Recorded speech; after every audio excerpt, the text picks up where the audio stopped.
Vous regardez le calendrier économique pour mardi 13 février. Jetons un coup d'œil aux publications qui pourraient secouer les marchés d'échange.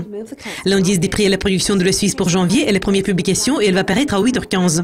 Nous avons observé 5 hausses mensuelles consécutives dans la deuxième moitié de 2017. Une série de publications sur l'économie britannique est prévue pour 9h30, y compris l'indice des prix à la consommation pour janvier. L'IPC général a légèrement reculé en décembre et les analystes prévoient une baisse jusqu'au niveau de 2,9% dans cette publication. Les prix à la production pour janvier est la deuxième publication prévue pour 7 heures. La hausse des prix à la production a été plus lente que prévu. Elle a atteint le niveau de 0,1% en décembre. Et c'est la 5e hausse mensuelle consécutive. L'indice des prix du logement pour décembre est la dernière des 3 publications prévues pour 9h30.